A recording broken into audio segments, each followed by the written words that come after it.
Welcome to the 253rd of the COVID calls. This is a daily discussion of the COVID-19 pandemic with a diverse collection of disaster experts. My name is Scott Gabriel Knowles. I'm a historian of disasters at the Korea Advanced Institute of Science and Technology. I'm coming to you live from Daejeon, South Korea. Today is a discussion with Hannah Zevin, author of the new book, The Distance Cure, A History of Teletherapy. Just a reminder, you can catch COVID Calls live weekdays at 5:30 p.m. Eastern Time on YouTube. Just go to the COVID Calls YouTube channel to watch. You can hear COVID Calls anytime, recorded as podcasts on Spotify, iTunes, Podbean, or anywhere you get podcasts. You can also keep up with COVID Calls via Twitter using the handle @US of Disaster or @COVID Calls. Please help spread the word and send suggestions for future guests and future topics, and please feel free to suggest yourself as a future guest. And just a quick note, I'm really pleased to announce that pretty soon we're going to have a disaster research portal for COVID Calls. It'll be a website where all of the previous discussions will be archived in video, audio, and transcript, and there'll be invitations for new work with this archive, including essays and artwork coming out real soon, so stay tuned for that. As of today, April 5th, 2021, there are 2,854,727 deaths globally from COVID-19. That's according to the Johns Hopkins University Coronavirus Resource Center. The death toll in the United States has climbed to 555,002 deaths. In Italy, 111,030 people have lost their lives from COVID-19. And in Russia, the number is 99,049. As a way to bring some humanity to the numbers, I've been reading a life story or a story of advocacy for those impacted by the pandemic, and I'd like to continue that now. The headline is Anne Stefanski, a DC area therapist with an appetite for life, dies of COVID-19. This was written by Anais Shin and published June 10th, 2020 in the Washington Post.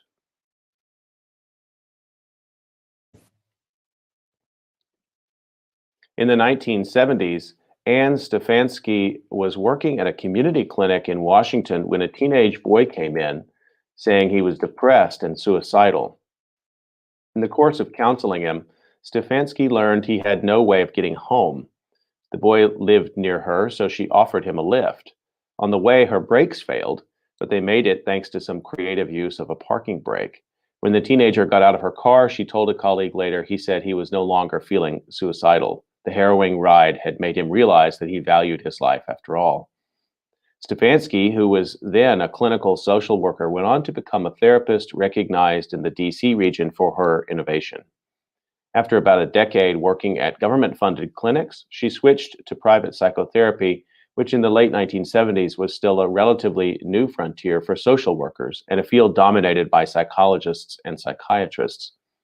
Believing that she and her colleagues had valuable insights to offer, Stefanski helped set up a novel kind of practice where psychiatrists, psychologists, and social workers collaborated as equals. As a co-founder of the Greater Washington Society of Clinical Social Work, she also advocated for changes that made it easier for social workers to provide psychotherapy independently. Anne was at the forefront. She was amazing about being able to see what was coming, said Barbara Sutter, who worked with her at the cooperative practice and recounted the story of the failed brakes. In the 1990s, Stefanski brought new therapeutic approaches and training programs to the Washington School of Psychiatry, where she taught for many years. In 2013, the school honored her with a special award for her contributions to the field. Stefanski died on May 8, 2020 of COVID-19 at Olney Assisted Living in Olney, Maryland. She was 93. Anne Edelman Stefanski was born on July 21st, 1926 in Reading, Pennsylvania, and grew up in Flourtown, Pennsylvania, the youngest of 3 children. Her parents were active in the labor movement. In 1940, her father became a lobbyist for textile workers and relocated the family to the Washington area. Anne attended Western High School in the district, then Sarah Lawrence College in Bronxville, New York, where she met her future husband, Ben Stefanski. A year after Anne's graduation from Sarah Lawrence, she and Ben married and moved to Chicago, where Ben finished his PhD in economics and Anne earned a master's degree in literature. Ben then, ben then embarked on a State Department career that would take the couple first to Mexico and later to Bolivia, where Ben served as U.S. ambassador under President John F. Kennedy. Along the way, they adopted 3 children, Kate, Tom, and Evan, and settled in a large stucco home in Chevy Chase that was always full of people, including long-term house guests. At various times, Kate recalled, we had a communist living in our basement for a while, 2 people from Mexico my parents sponsored for citizenship, and someone from France. Anne liked having people around, said family friend Esther Brudo. It was not that she was seeking some intellectual dabbling or anything. She enjoyed diversity. She didn't care about social status or financial success. When her children were young, she set up a cooperative nursery in the house, which led to her earning a social work degree from Howard University in her 40s. A career helping people was a perfect fit for her, Brudo said. She loved working for the general good. Anne took an interest in family therapy early in her career and later in different forms of short-term therapy. She saw clients at her office near DuPont Circle and then at her home well into her 70s. Outside work, her daughter said she had an appetite for life. She inhaled art. She loved all kinds of music, her daughter said. After Ben died in 1999, Anne couldn't abide an empty house and began renting rooms to graduate students. She enjoyed talking to them about their studies and their plans. As her eyesight and hearing grew worse, she employed caregivers who also found themselves under her wing. One of them, Alicia George, wrote on the Keeper website that when she met Anne in 2015, the octogenarian immediately became my biggest cheerleader. She would sometimes command George, who was a student at the time, to take naps. You can't care for me and study effectively if you do not care for yourself first, she would say. George also spent a lot of time cooking with Anne. Kate recalls that when her mother got up in the morning, she loved to talk about what she was going to make that day and eat. She was 90, Kate said, and she could eat me under the table. In July, Anne moved to an assisted living facility closer to Kate's home. On May 6, 2020, Kate said, the facility called to say that her mother's oxygen levels were low and they were calling in a hospice. Kate would learn a few days after her mother's death that Anne tested positive for the coronavirus. She didn't have a lot of coughing or symptoms, Kate said. She was very hearty. Knowing that her mother did not like being alone, Kate got permission to have Anne's caregivers come by. George arrived Friday evening and was there playing classical music and holding her hand when Anne died a few hours later.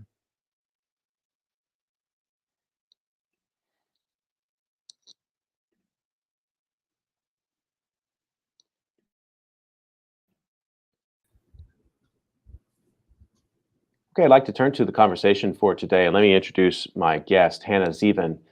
Hannah Ziven is a lecturer in the departments of English and History at University of California, Berkeley, and a faculty affiliate of the University of California, Berkeley's Center for Science, Technology, Medicine, and Society. Her research focuses on the coordinated histories of technology and medicine. Ziven is the author of The Distance Cure, A History of Teletherapy, which is coming out this year with MIT Press. And she's at work on her second book, Mother's Little Helpers, Technology in the American Family. Other work has appeared or is forthcoming in Differences, a journal of feminist cultural studies, Logic Magazine, the Los Angeles Review of Books, Slate, and many other venues. Hannah Ziven, thank you so much for making time to join me on COVID Calls today. Thank you so much for having me, Scott. It's an honor. I'd like to start the way I usually do, just find out where you're calling from and what it's looking like there, pandemic-wise, vaccination-wise. Great. Yeah, I'm calling from Berkeley, which is in Alameda County in California, in Northern California. In terms of vaccination, a quarter of folks in our county have been fully vaccinated, which puts us in the US behind the national average of 30-some%. And anecdotally, I'm from New York City and did my graduate training there. And so I'm very attached to what's happening in the city. And here in the Bay Area, we are behind where New York City is in terms of opening up who's now able to access vaccination. But across the Bay in San Francisco, 50% of people 16 and older have been vaccinated, which of course will impact this county as well. The Bay is not some kind of container really that way. And this is the American story. Cases came down a little, so we're reopening a lot. I don't know, the school bus started running this week past where I live, which is the first time I've seen the school bus since early March of last year. And that's a big deal for folks. Music venues are opening at some capacity. And, we're now turning in education towards the fall. And UC Berkeley has sort of announced that we will all be in the classroom unless we teach more than 250 students, and with some very few medical exceptions. And that's the big set of conversations. Do you have a sense at Berkeley what the conversation is like around vaccination and compulsory vaccination for students who want to come back, or is that not in the discussion right now? Not yet. It's just that really a few days ago, there was an announcement that that's the plan. Summer will be remote, fall will be in person, save for the first week so that folks can test.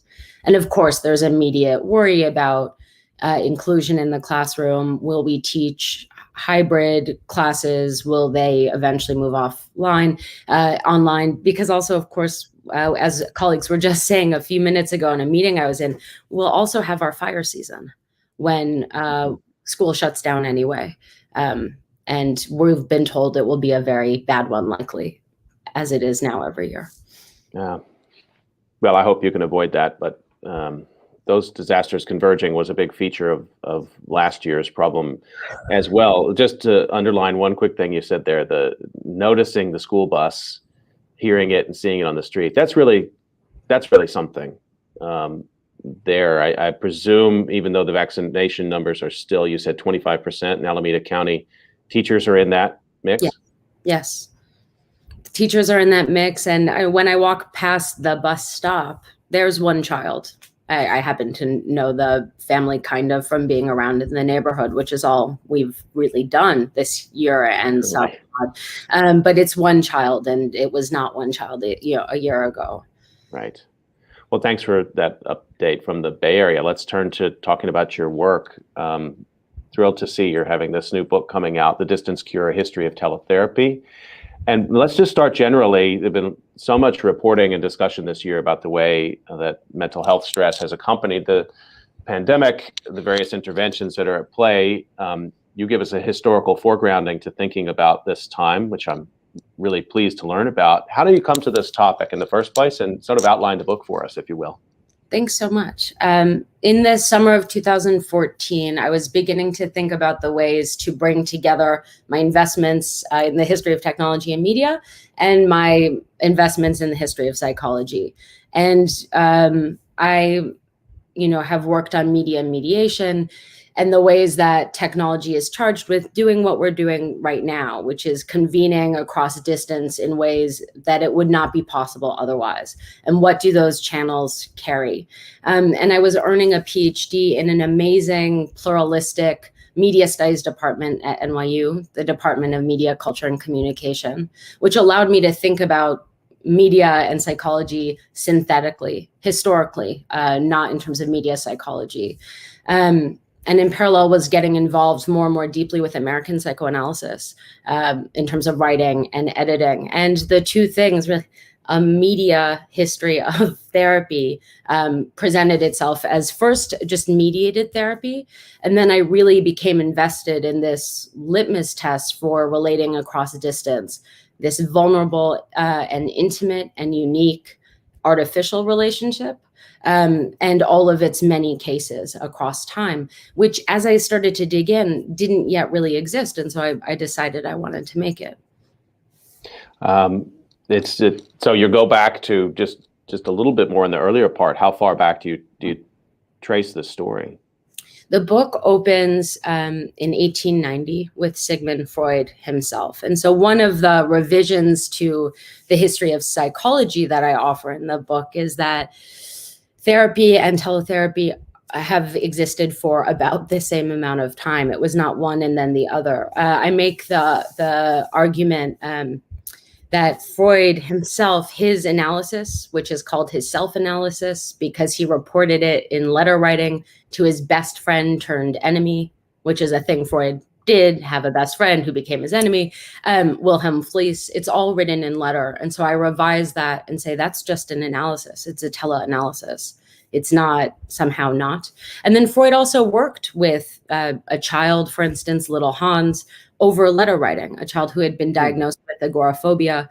So I read this early epistolary history of teletherapy through World War II and Fanon's work in Algeria on the radio, through, the psychological call-in show of the 1970s and 80s, all the way up to attempts to make an automated therapist, e-therapy on Cornell's campus in the 1980s, and through all the way to June of last year in the start of the pandemic in the coda of the book. So it's really interesting because we have this sort of classic model. I mean, even just with a little pencil sketch, you could convey to people the way we think about what therapy is. I think of how many New Yorker cartoons I see, the patient on the couch and the therapist behind them. But that seems to leave out some important chapters in the history of the development of mental health therapy, but also it's just incomplete in terms of the possibilities for modes of therapy. Yeah, I think that's exactly right, and along several lines. So I argue that teletherapy was, for a long time, therapy's shadow form. So it's not represented in the New Yorker cartoons, which I have consumed my whole life, except when we also cross with this question of the representation of technology, right? Like, is the computer a dog in those famous sort of cartoons as well?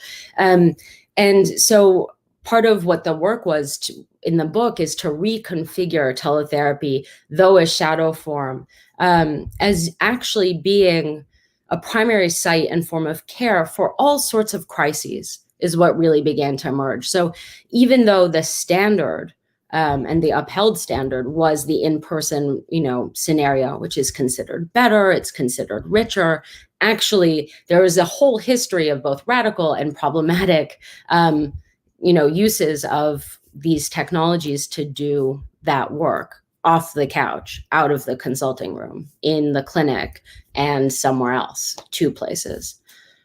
Have those somehow been devalued? And I guess you'd have to take them case by case, but at a sort of a higher level, I guess that there seems to be some convergence about the one-to-one in-person relationship being the way that therapy actually must happen. So I guess I'm curious when that convergence sort of settled and what that meant to the other forms of therapy, teletherapy. Well, I mean, it was for many reasons really moving to hear Stefanski's obituary with which you opened.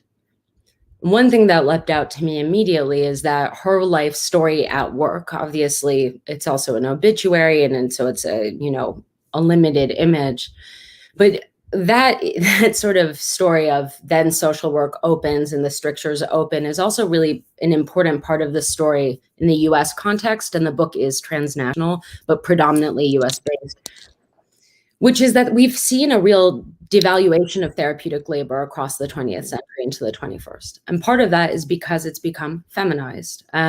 So we've seen both really, again, radical uses of rescinding the expert and saying, actually, we're a community and we're going to do this care for ourselves. We know how to care best.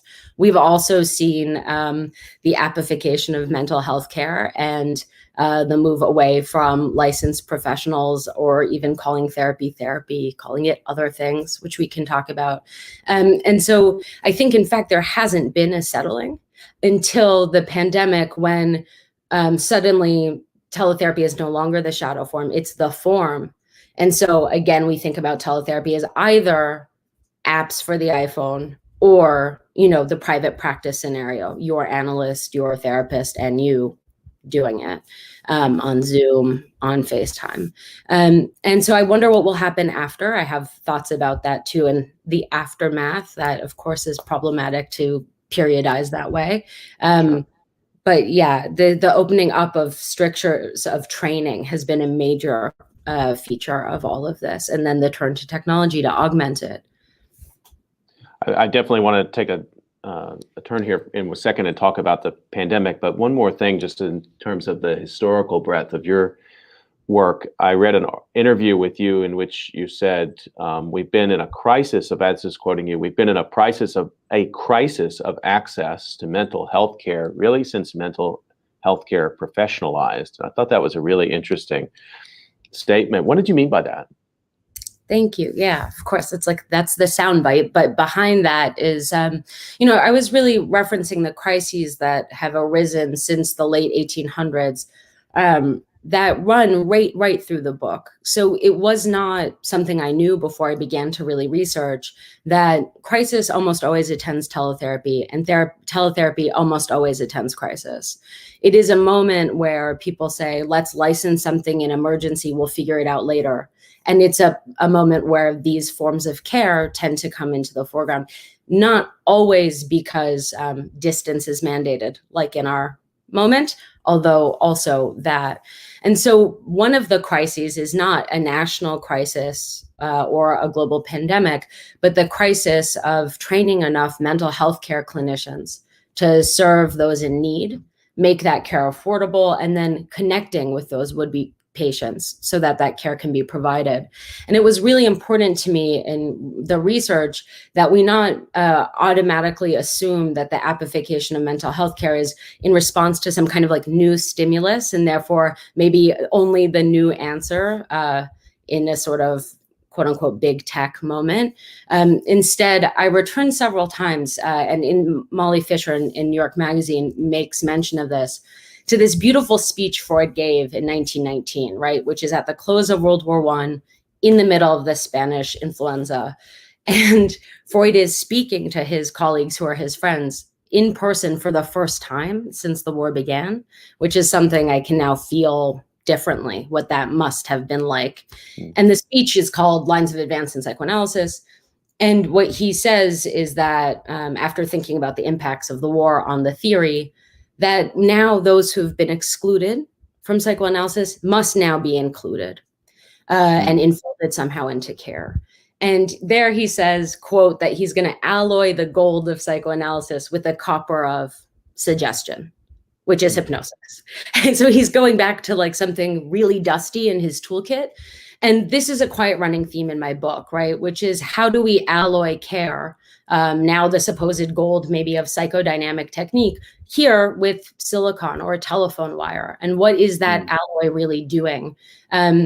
But that's been a problem the whole time. We've never had a kind of good, we have enough people to care for these people. In the US especially, it's just never been the case. I'm just struck by that because it plays out in so many different domains about disasters, that the problems that emerge as acute are truly chronic in most instances, and then we'll be watching to see what happens after, when policymakers and I think people generally would like to get back to something they consider normal. But if there was, in this case, a deficit of care as normal, we've been shown that so now for well over a year. So what does that mean for us? Let's go back to the earlier period of the pandemic. You're one of the people I've spoken with who I get a sense from the minute you saw news coming from China, you must have been thinking, okay, this is going to be disruptive. And if we're at home, it's going to, I'm thinking back to those early lockdown images when they shut down Wuhan. It must have immediately sprung to your mind that there was historical resonance with your work. And yes, I think early my family was preparing, and my larger family was maybe felt that I was a bit being a Cassandra or something. But now they've all seen, unfortunately, right, that this has been what's happened. Yeah, we were preparing to go to New York City to visit family, and I just said, no, I won't be getting on a plane. And also what's been true in that early moment in the therapy world was that every single trick in the teletherapy history playbook was used almost immediately. And it was kind of dizzying and wonderful to see that that was an immediate move that clinicians, that patients, that activists wanted to make, was to try and shore up some forms of care given that so many services were going to be shut down. And then something that surprised me that was not a resonance was that there was also huge governmental support and institutional support for that shift, including from insurance. 4 out of 5 big insurance companies overnight in March, early March, made teletherapy out of pocket free for that's like 130 million Americans. It doesn't mean 130 million Americans were in treatment, but suddenly overnight, and that's still the case. I mean, this was a massive change. I mean, there's so many things happening there. Let's just take that last one. How do you account for that in a healthcare system in which the United States is not very well known for insurers just sort of opening up the coffers quickly or even slowly? Is there some previous work that had been done that indicated in a moment like this they needed to do that? How does something like that take place so quickly? I've asked a few journalist friends, like I've pleaded for some kind of investigative piece on that synchronized 4 out of 5. And also why not the 5th, right? When it's near majority. No, as you point out, we not only are we not known for a healthcare insurance, system, it's been a huge problem in the pandemic because, insurance in this country is so deeply tied to being employed. And we've lost, very unevenly, millions and millions and millions of jobs. And so people have lost their healthcare as well, sometimes on time delay and sometimes less so. So this has been, I think, really, in a way, you could see this as a lifeline. And on the other hand, you'd have to be able to make use of it. And this is a tension I try and draw out in my book and in my research elsewhere, where concepts like access, we can flatten it much too quickly by saying, oh, insurance did this, so then we could make use of it somehow. And that's not the case, right? And certainly not in this country. And it very much, Pache Alondra Nelson, this is a mirror to society. So medical redlining and insurance and digital redlining all intersect for teletherapy. So that the insurers turn around and say, okay, you said a large number of them say, okay, this is going to be available for people. People should make use of that. But then it doesn't happen magically. We come back to this problem of not only the workforce for therapy, and then also the access part, which is the sort of kind of really creative move you've made here, is to merge those two together and say we can't talk about the one without the other in terms of technological access. I remember, of course, back in March of 2020, the digital divide discussion, which for many people, they never stopped tracking it, and for many families, they never stopped living it. The mainstream press rediscovered it. Oh, we've all moved to Zoom, we've all moved online, but you're telling us that in some parts of America, a lot of people don't have the internet? What's that about? Was that playing out also in the teletherapy discourse? Yeah, and it has for a long time. I mean, I think that one thing we saw over the course of the last year is that for some people, there was a lot of surprise, right? The same sort of discoveries, whether it's, white supremacy, systemic violence, and so on, and, mental health care, medical redlining, environmental racism, the digital divide, so-called, all of this, for some, it's like completely new. And for others and people who've been working to address these issues, not at all.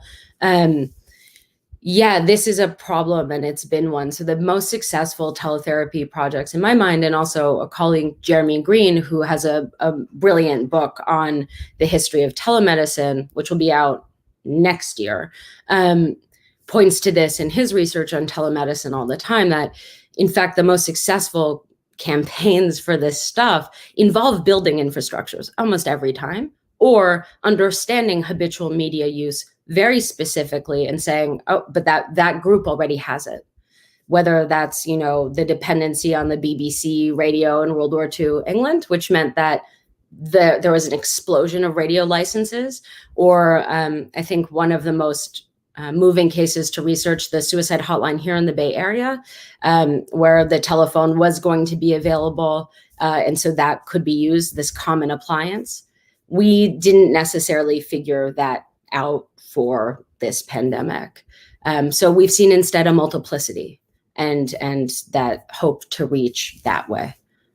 So maybe we can talk a little bit about some of the different concerns that people have had. I mean, this has been a disaster at so many different layers and meeting points, but some of which you might expect in any kind of disaster situation: anxiety, for example, fear, but there's been additional ones: isolation.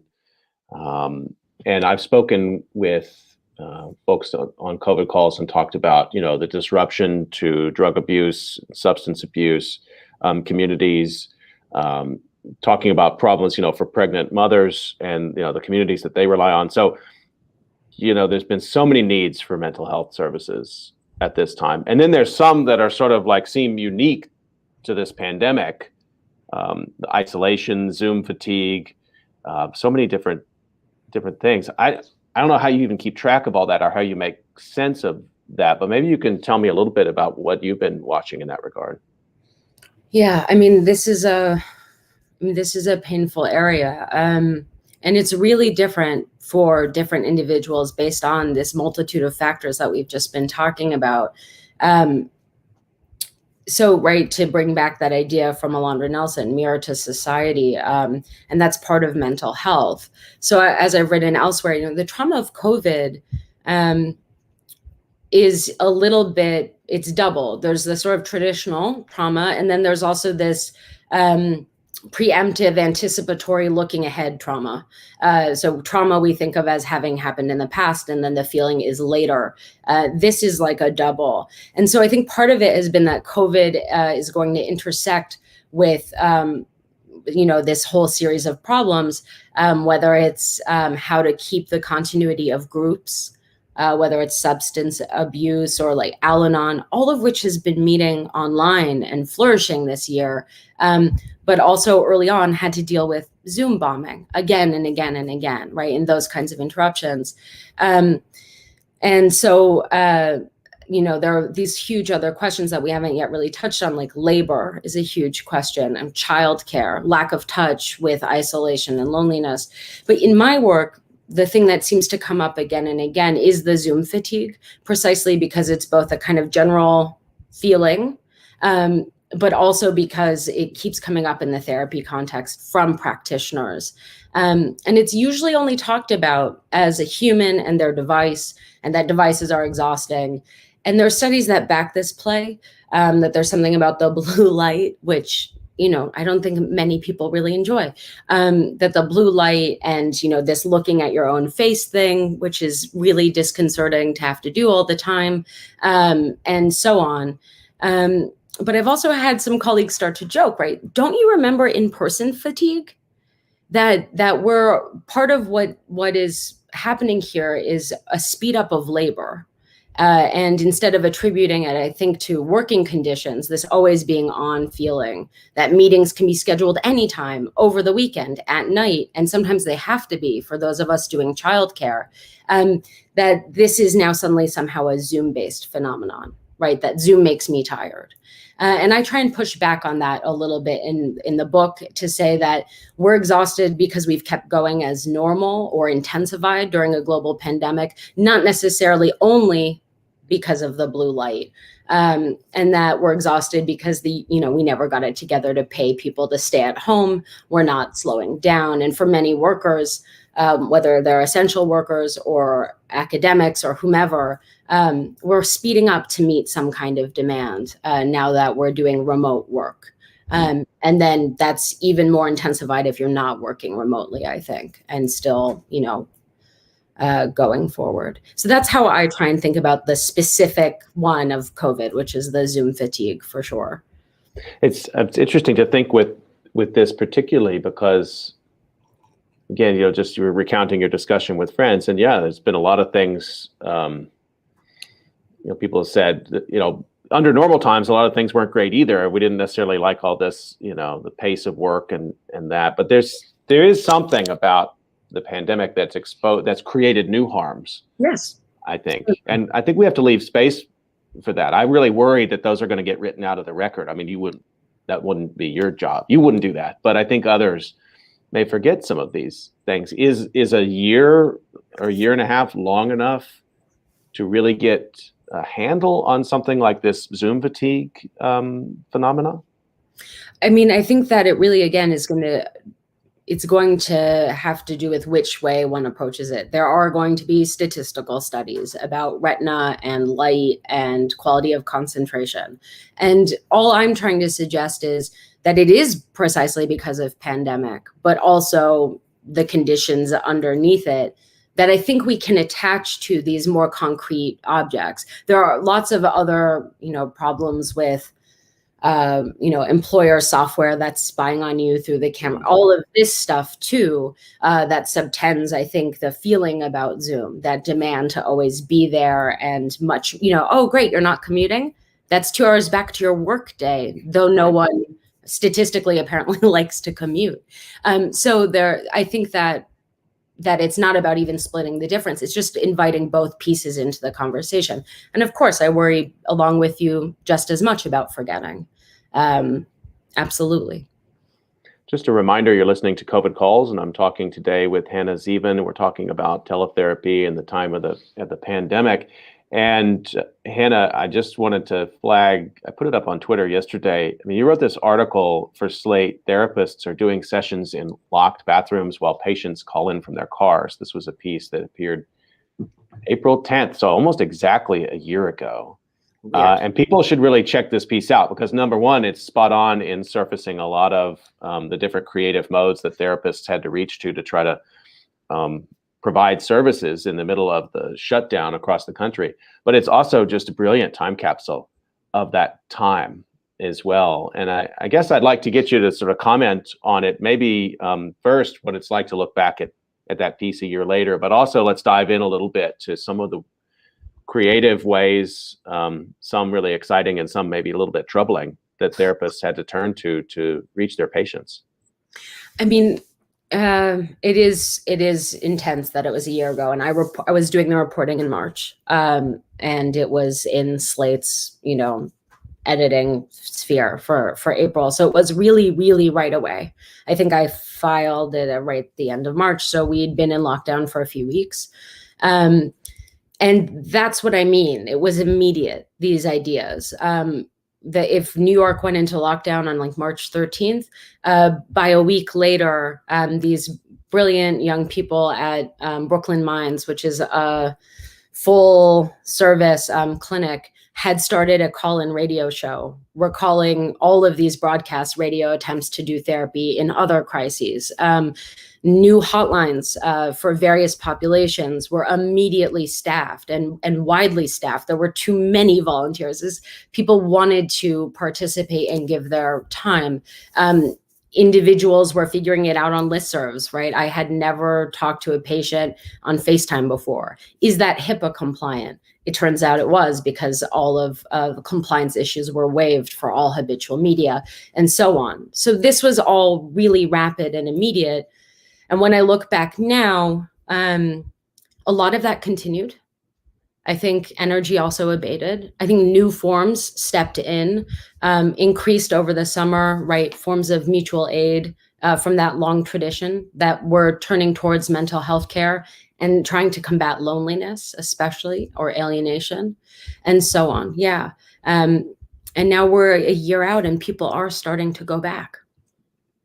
A couple of the things you talk about in the article, it's kind of things I wouldn't have considered, but sort of privacy oriented. One is this concern that a person receiving therapy is now seeing inside the therapist's home, where usually, so we think again about that classic model. You're in some sort of third space, which is not the therapist's home. It's not the patient's home. They're together in this other space, and it's a calm, comforting environment, but it's not someone's bedroom or kitchen. That's one thing. And then, some of the other things you wrote about, a therapist who took to going into the bathroom, like trying to find a place where they could recreate to a certain extent some sort of privacy. I was really taken by that. Yeah, I think that has remained an issue. But yes, right. Lots of patients and analysts or therapists or social workers are trying to figure out what to make of seeing the other one's kids, seeing their pets, the call dropping, right? Which is like you try and get away from your family, but then you're in a bad cell signal spot, and which is worse for the work. And some have really worked to make it productive. What I've also heard anecdotally is that now a year later, no one's really thinking about it. That it's really the medium was so loud initially, and what the sort of disruption produced in terms of architectures, and now it's old hat, which goes to your point about the forgetting, right? And not working with that disruption as a question so much anymore. And then other folks were trying to make forms that weren't dependent on seeing the inside, or trying to figure out how to mediate a replica of the consulting room. And most folks turned to the phone. They got rid of the face-to-face thing, and reported, much less exhaustion as well. Well, that's really interesting. I mean, 2 points there you made. One, that the distance, the use of technology to overcome distance was a huge problem until it wasn't, and that people adapted and coped. Again, a sort of coping period that I'm sure you'll be going back and trying to document as completely as you can. But also the settling on the telephone. Can you say just a little bit more about that? Because there you find this sort of callback. That's very unintentional. This talking back to an earlier period of time in which similar intervention surfaced. Yeah, it's funny. This last Friday, I gave a talk, and afterwards, a few colleagues wrote. One of whom is in New York and had told me, is a New York psychoanalyst, who had told me that he had used teletherapy the last time for a really sustained period with patients at this number during the subway strike. Right, that this is not actually the first time by any means, even in a more recent lifetime, let alone in the lifetime of teletherapy. So is the phone this recourse to this old thing? Maybe. Also, one of the major critiques of teletherapy pre-pandemic and certainly during it is that it's lesser. And there's a lot to talk about there, especially with the appification of mental health care and concierge therapy and all this.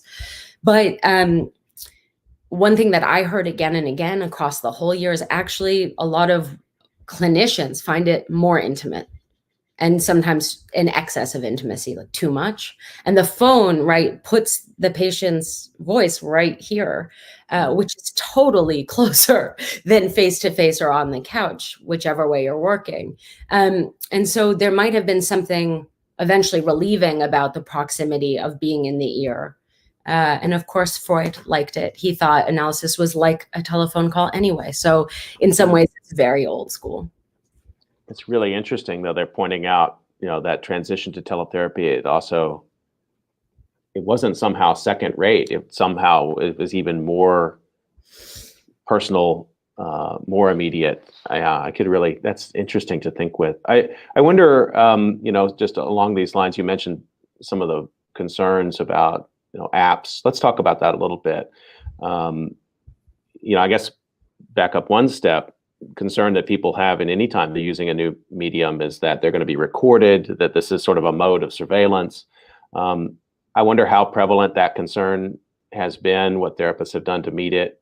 But then also let's talk to this issue about the apps, and they've taken off. They pre-existed the pandemic, but they've really gone wild since then. Yeah, these are wonderful questions. So the surveillance bit tends to come up mostly, I think, with the sort of overtly new media, app-based, platform-based care.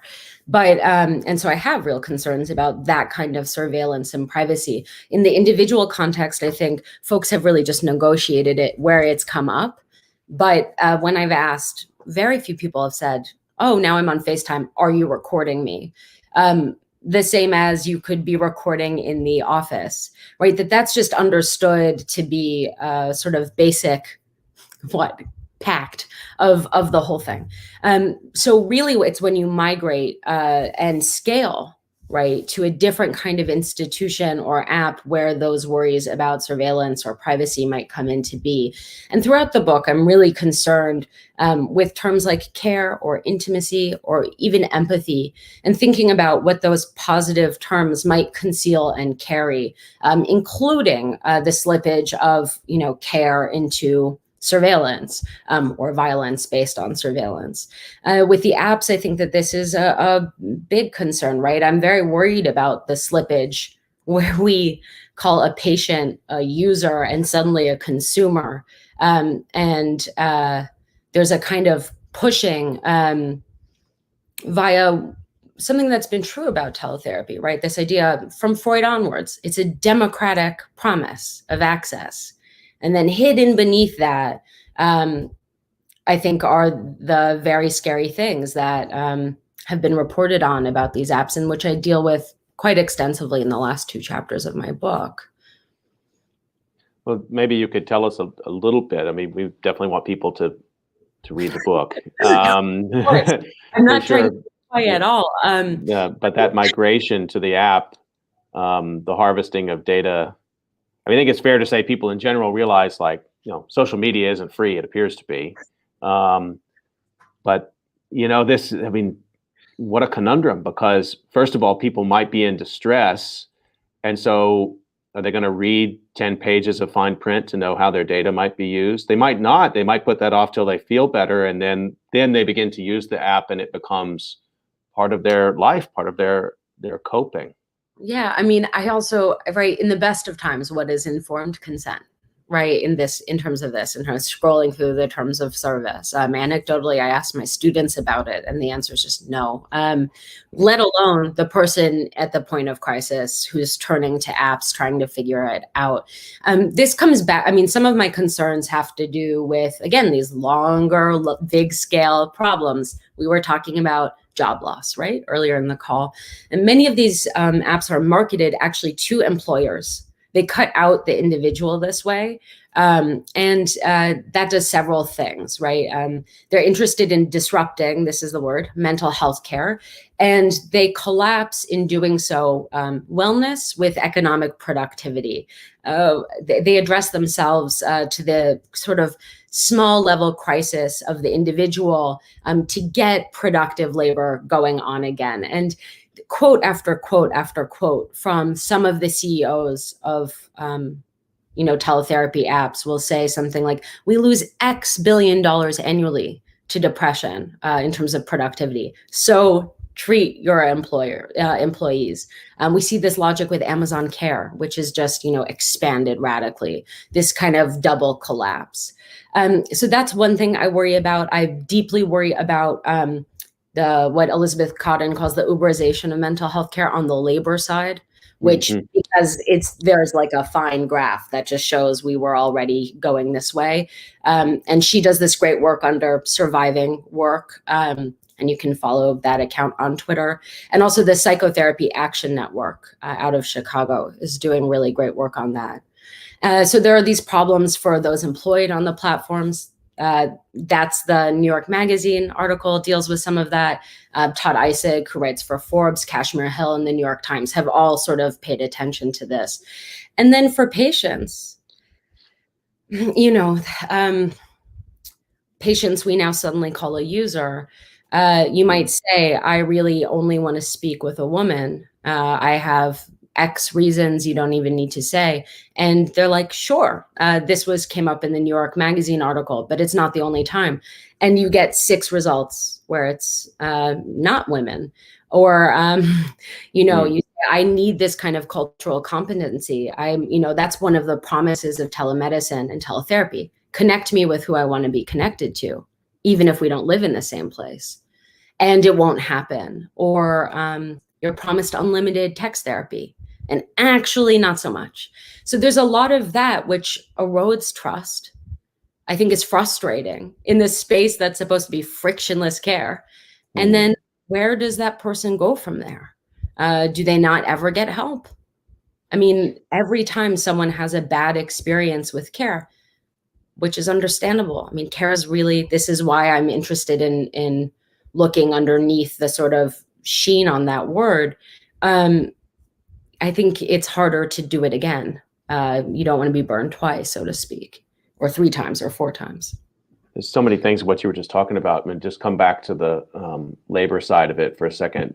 Do we have good evidence that in the pandemic, therapists under the financial strain that everybody else has been under have turned to working on these apps to supplement, their incomes to make up for lost hours and visits in their home practices? Again, it's really a question that has to do with who and what you were doing before. So anecdotally, it's like impossible to get a appointment with a therapist right now, right? Their hours are full. That's what a lot of people are reporting. On the other hand, my colleagues and people I've spoken to have just graduated from MSW, just started their private practice, just took out that lease on their office when the pandemic hit, or a year before, 2 years before. Yeah, I mean, they have to do it somehow. But then there's this rapid devaluation, and it's been terrifying. Yeah. So Elizabeth Cotton, I think, is one of the best people to follow on that exact topic right now. And how would you evaluate, I mean, this is a bigger question, but just to even try to get into a little bit, evaluate the efficacy of mental health services under non-pandemic times versus the efficacy of the app? I guess another way to ask it is, how do they prove that it works? But I'm less interested in their proof of how it works than your proof of how it works, or others who are attentive analytically to, again, this problem of the crisis, because standards change in the crisis. And so the app, these different platforms might be able to say, we met the crisis. I can already imagine the advertising. In fact, it probably already exists. We've met the crisis and we provided something that wasn't there before. Why would we ever go back to something like it was before we could provide these apps? So I'm just curious, like, what are the terms of evaluation of whether or not it works or not? Yeah, I mean, this is great, right? So time and time again, it's like the argument is what we license in crisis is going to be there on the other side. So we do have to think about it. And these were debates in those first few days, like on listservs, like, should I use this or that? Some people are like, it doesn't matter. This is going to last 6 weeks. And other people were like, no, this is not only going to last 6 weeks. Or, I mean, we'd be really lucky. And of course, that's not what happened. To prove a treatment's efficacy scientifically is a huge part of the story of 20th century into 21st century psychological treatment, because certain kinds of treatment lend themselves to computational models and others don't as much. So there's only, again, a very little bit of research on like the efficacy of psychoanalysis, say, although there's a lot of energy towards it right now and trying to prove that that model works. So, these apps like Talkspace, BetterHelp, there are papers that argue it works in all of these ways. With Talkspace, one of the papers, which I believe was run in-house, an in-house researcher, but, it works in every way, save what they call the therapeutic alliance, save for the relationality. And there are other studies that show that that's not a problem in teletherapy necessarily. And others like Gillian Isaacs Russell really argue it always is. So how would Talkspace, as just one example, be different, or BetterHelp, or any of these? And for me, that's not exactly that's not the lens that I use in my work. I'm more interested in a kind of patient and user, unfortunately, experience. And what's reported anecdotally, again, I can throw some links in the chat to some of the great recent journalists who have dealt with this head on. But it doesn't match with the scientific reporting necessarily. I can imagine that, and I've seen a little bit of reporting on this, that we might be looking at specific sectors too. There's sort of a generalized stress of the pandemic, but particularly for essential workers, for nurses, for physicians, frontline medical practitioners, that those needs have been particularly acute. And I guess there's been a sort of a long-standing cultural issue there. I'm thinking more about first responders, that police and firefighters are resistant to mental health services, even when they're mandated, because it somehow seems to erode their sort of the culture that they have, that they're tough and don't need those kinds of things. There seems to have been some evolution there, but now we're drawing all of these others into that discussion. That looks like it'll be an important venue to see whether or not these quick interventions, more traditional in some instances, but in most instances, teletherapy, whether they've actually worked, whether they've helped. Yeah, I mean, I think right away, one of the major of the playbook of teletherapy, one of the major works were a resurgence of hotlines, but targeted hotlines. So call this number if you're an emergency worker, call this number if you're an ER worker was a big thing, right? First responders and so on. And I know the lines were used, but actually after that, it's hard to track efficacy. So use is a good sign, though, of maybe a lessening of taboo. And I think that we've seen that also as trend, right? There's a kind of softening around the problem of therapy, whether it's the sort of younger millennials or Gen Z for sure, or because of the way that therapy has been, and I would say problematically taken up in the culture with like hashtag self-care and a kind of turn to being made to do it for oneself because that's all that exists. So, right, we're inundated with these wellness initiatives. Take 5 minutes outside. And for, most people, that's not going to really cut it. Let's talk for just a second about post-traumatic stress. So much of this pandemic was about the stress of day-to-day changes in day-to-day life for people who were in isolation or dealing with Zoom, as we had discussed, or anticipation of that disaster that was right around the corner, either infection or losing a job, being out of one's home, losing a loved one. And now we're, for many people, those who are getting vaccinated, turning into it will be a different phase in the disaster, certainly. That doesn't mean the stress is resolved at all. And I wonder again, at the mental health services in the crisis rush to meet the moment. Here's the technology, let's make it happen. But this sort of longer phase, PTSD kind of phase, could last a long time, right? Yeah, I mean, this will be, again, a question of how practitioners, and not just at the individual level, right, but more all the way up, think about meeting that need more long-term. Because again, there's the acute moment of here's a new crisis, and then there will be how we live in the aftermath, including psychologically.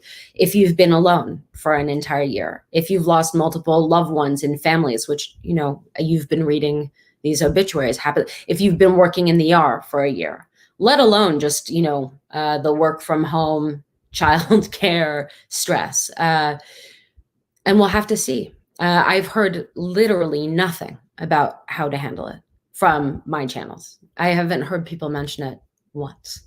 And that's not a good sign.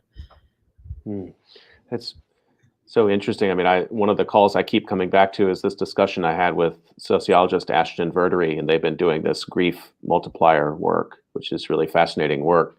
And I mean, it indicates that right now we have some millions of 6 millions or 7 millions of just in the United States of people who are actively grieving. And, I don't know what percentage of them will be seeking mental health services, but if their employer or their insurance company decides at some point, hey, the pandemic's over, that's going to create another round of stress for them. You're saying that right now, this is a dark space in the research, so we don't really know what to say about that. Yeah, I mean, I think that, again, like the COVID grief networks and mutual aid, again, drawing on these long traditions of peer-to-peer care that work, that are precious. If sort of institutions and government and insurance don't do it, like we will have to do it for ourselves. And luckily, I feel we know how. This has been a long, vibrant tradition, not just in the US, but including in the US, some 70 years now. And so, of course, we wish that it wasn't a gap that we had to fill and that it was just one of the many things. But I do trust that, small scale moments of care will arise to meet some, but again, we will stay, I mean, I would put non-money on it. We will stay, in this mismatch of need and access and practitioners, certainly on the other side. Just a reminder, you're listening to COVID Calls. I'm talking to Hannah Zevin today about teletherapy and the pandemic. We're almost up on time, but I did want to get a couple more questions in. Hannah, one is sort of a question I'm going to ask you so you can answer it for me, which is, how are you going to avoid this taking over? Not that you should avoid it, but the rest of your career. I mean, the questions we've been just talking about in the last hour, I mean, so much has happened in this last year. Just listing the questions is all consuming. And so I wonder, and this is kind of a researcher question, like how are you even prioritizing these questions right now as you go forward? Well, thank you for this. I mean, I should probably off the air reflect on this question. I think one thing that is true about this book is I see it as sort of one of three objects that work together. I'm working on the second volume right now, but not because I'm ever going to try and get away from teletherapy. I mean, there's a reason why if you have three objects, you pick one to do first. And for me, I'm so invested in all of the multiplicity of the questions that teletherapy is going to raise. Care, activism, creative and impinging and violent uses of media and technology, and so on. So and just in case like my editor is ever listening to this, I'm definitely hard at work on my second book, and also deeply paying attention, writing a lot still on teletherapy that won't be in the book, and trying to also help people more with a little bit of policy and advocacy as well, as a way of sort of taking what I've learned, not just historically, but through the present, and trying to pass it on outside the confines of the book. I'm glad for all of us that the timing worked such that you could think with what we were seeing with COVID in this volume of the work. It's also pretty stressful for a researcher who has a pretty finished project, and then all of a sudden the world falls apart. Yeah, I wrote a coda. The book had been accepted for publication, and I wrote a coda that just deals from March to the end of June, and is looking at teletherapy during the uprisings and the pandemic. But I dated it because I didn't want it to stand for anything more than it was. And so everything else will have to be another time in another place. So just one last question for you, and it's something you mentioned a moment ago. How do works like yours or others, and you've been very generous in mentioning other scholars and other journalists working in this area around teletherapy, how is the uptake in policy circles? What are the channels where policy makers are, at any scale, are listening to this, engaging this work? Because I think in two main areas, mental health services and also elder care, we have got to see some serious changes at this time. Otherwise, why was this all shown to us if we can't address the needs of the most vulnerable? Yeah, I can say that the book isn't out yet, and I'm being contacted with some frequency, either for just like a little bit of help or more large scale questions about, I think that is understood. The question is then, how does it escape even the Policy Institute and be put into praxis? Again, that's where I am more hopeful about small scale initiatives that are in communities, for communities, by communities. But also now that Alondra Nelson works for Joseph Biden's government, I feel also much more hopeful than I would have that all of this will at least be more top of mind. Because Alondra Nelson starts with the first project is about the Black Panthers, and again, the small scale, doing it for the self, that then becomes national, and the work is just incredible. So that was like my bright spot of the last 4 months, maybe. Well, just a reminder, you've been listening to COVID Calls, and you can catch COVID Calls live every weekday, 5:30 p.m. Eastern Time. Tomorrow, I'm going to have a repeat visitor. Really been excited to get him back on COVID Calls. I'll be talking to Peter Chin Hong, physician and medical educator, who we spoke to back in June of 2020 and gave an extraordinary discussion about frontline workers in the pandemic. So please do tune in for that tomorrow, 5:30 p.m. Eastern Time. And I just want to thank Hannah Zeben for opening my mind on the historical dimensions of teletherapy. Thanks so much for this work and for making time to talk today, Hannah. Of course. Thank you so much for having me. Stay healthy, everyone. We'll see you tomorrow, 5:30 p.m. Eastern Time.